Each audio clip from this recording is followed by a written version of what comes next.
There is a war happening right now. Not in distant lands or foreign territories, but inside your own mind. Every single day, weakness whispers to you. It tells you to stay comfortable, to avoid the hard conversation, to choose the easier path. And every time you listen, you lose a piece of yourself. Nietzsche understood this battle intimately. He saw that most men live their entire lives as shadows, never confronting the forces that keep them chained to mediocrity. But here is what separates those who transcend from those who merely survive: the willingness to destroy weakness at its root.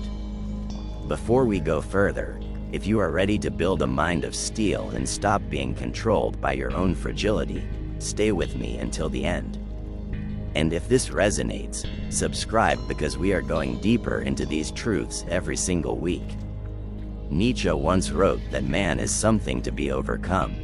Not the world around you. Not other people. You. The version of yourself that clings to comfort, that fears judgment, that runs from difficulty. This is the enemy. And until you face this enemy directly, you will remain trapped in patterns that drain your vitality and suffocate your potential. So let us begin with the first rule, the foundation upon which everything else is built. The first rule is to embrace suffering as your teacher. Most people spend their entire lives trying to avoid pain. They numb themselves with distractions, substances, entertainment, anything to avoid feeling the weight of their own existence. But Nietzsche saw suffering differently. He understood that pain is not the opposite of growth. It is the mechanism of growth. When you lift weights, your muscles tear. When you challenge your beliefs, your ego fractures. When you face your fears, your old self dies. This is not failure.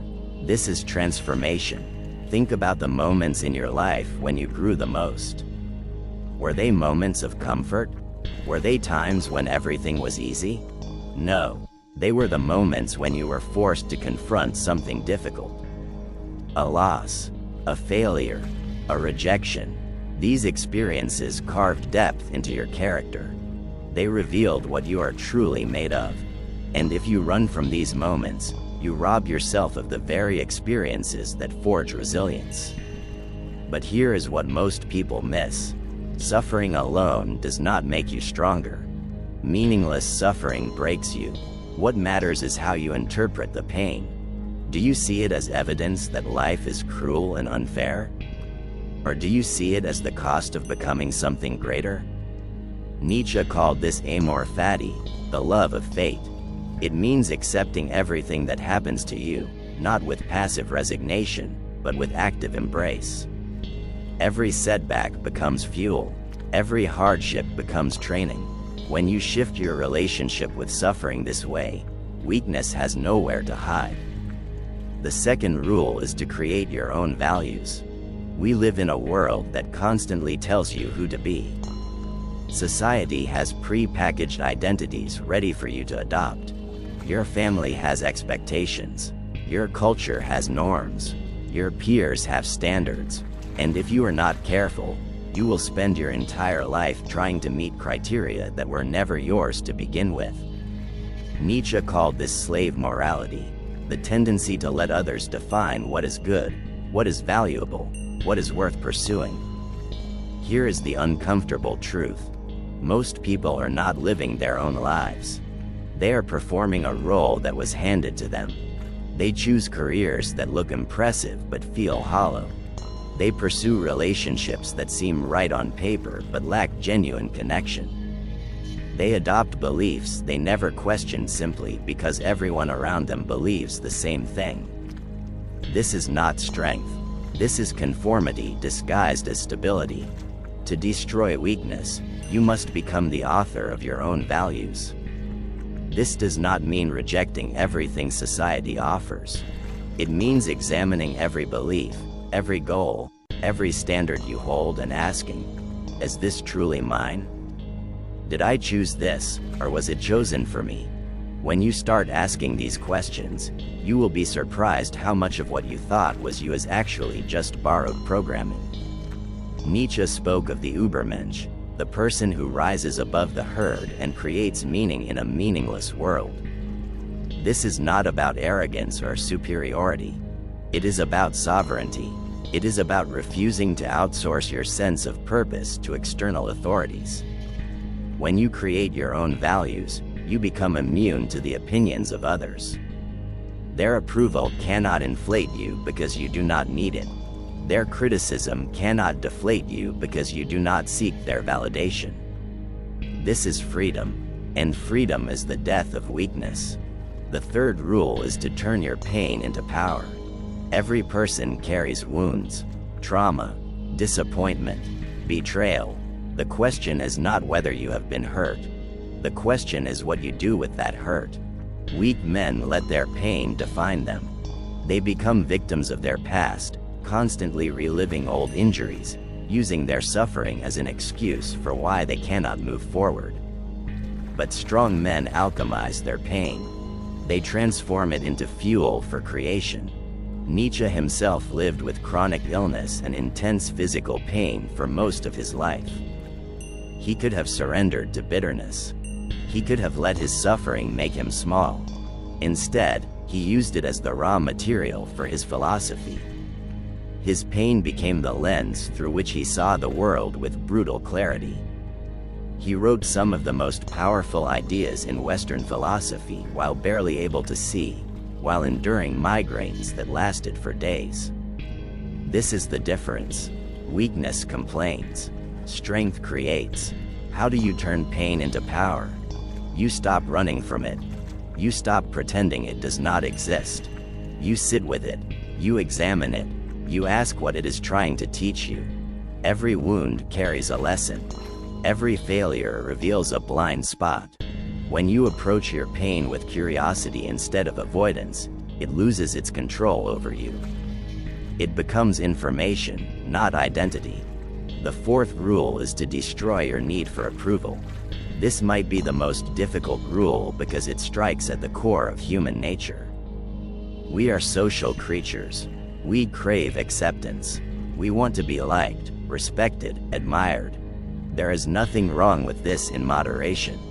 But when your sense of self-worth depends on what others think of you, you become a puppet. Your actions are no longer your own. You are constantly performing, constantly adjusting, constantly seeking validation from people who are themselves lost. Nietzsche understood that the need for approval is a chain. It keeps you obedient. It keeps you small. It prevents you from speaking uncomfortable truths or taking unpopular stands. How many times have you silenced yourself because you feared judgment?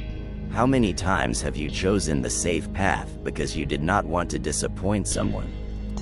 Every time you do this, you betray yourself. You trade authenticity for acceptance. And in that trade, weakness wins.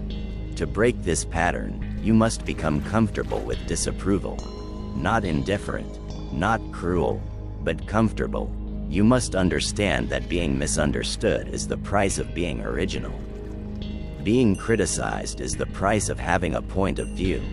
If everyone agrees with you, you are probably not saying anything meaningful. Nietzsche was mocked and ignored for most of his life. His ideas were considered dangerous, even insane. But he did not soften his message to win popularity.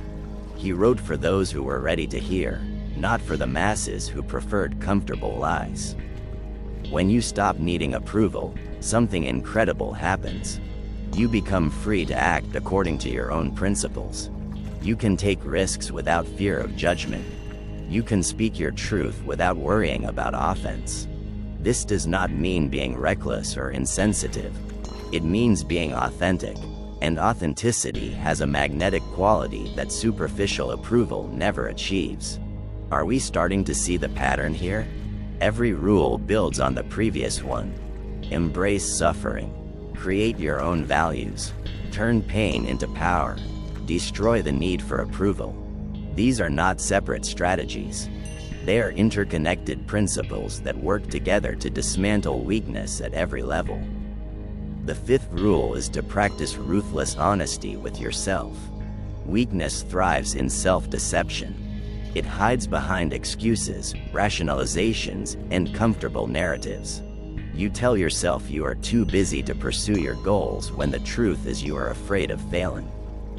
You tell yourself you are happy in a mediocre relationship when the truth is you are afraid of being alone. You tell yourself you will start tomorrow when the truth is you lack the discipline to start today. Nietzsche called for a revaluation of all values, a complete reassessment of everything you believe. But this process begins with brutal self-honesty. You must be willing to look at yourself without the filters of ego or wishful thinking. Who are you really? Not who you pretend to be. Not who you want to be. Who you are right now, in this moment, with all your contradictions and flaws. This kind of honesty is painful. It destroys the comforting stories you tell yourself. But it also liberates you. Because once you see yourself clearly, you can change. You cannot fix what you refuse to acknowledge. Self-deception keeps you stuck. Self-awareness creates possibility. The sixth rule is to build through action, not words. We live in a time when everyone is talking. Social media has given everyone a platform to announce their intentions, share their opinions, broadcast their plans. But talk is cheap. Nietzsche despised empty philosophy, ideas that sounded impressive but had no impact on how people actually lived. He wanted philosophy that transformed you, that changed how you moved through the world. Weakness loves to talk about what it will do someday. Strength quietly builds, every single day, without fanfare, without needing recognition. The man with a mind of steel does not announce his goals. He pursues them. He does not seek validation for his efforts. He measures himself by results, not reactions. Action is the language of commitment. Everything else is just noise. The seventh and final rule is to accept that you will die. This is not morbid. This is clarity. Most people live as if they have infinite time. They postpone their dreams. They tolerate situations that drain them. They wait for the perfect moment that never comes. But death is coming, not someday in the distant future. Sooner than you think. And when it arrives, all your excuses will mean nothing. Nietzsche urged us to live in such a way that we would be willing to repeat our lives eternally. Would you? If you had to live this exact life over and over forever, would you be satisfied? Or would you realize you have been wasting your one chance at existence on things that do not matter? This awareness does not paralyze. It focuses. It cuts through the noise and reveals what truly deserves your energy. When you fully accept your mortality, weakness loses its grip. Why waste time seeking approval from people whose opinions will not matter in 10 years? Why avoid difficult conversations that could change everything? Why postpone your purpose when time is the one resource you cannot replenish? Death is not the enemy. Unconscious living is the enemy. So here is where we stand. 7 rules. 7 ways to destroy weakness and build a mind of steel. Embrace suffering as your teacher. Create your own values. Turn your pain into power. Destroy your need for approval. Practice ruthless honesty with yourself. Build through action, not words. Accept that you will die. These are not motivational slogans. These are battle strategies for the war against your own mediocrity. The question now is simple. Will you implement these principles, or will you let them remain interesting ideas you once heard? Nietzsche cannot do this work for you. I cannot do this work for you. This is your battle, your transformation, your life. If you are ready to go deeper into these truths, subscribe to this channel. We explore the philosophy of strength, resilience, and self-mastery every week. And leave a comment sharing which rule hit you hardest. Let us build this community of people who refuse to settle for weakness. Until next time, stay strong.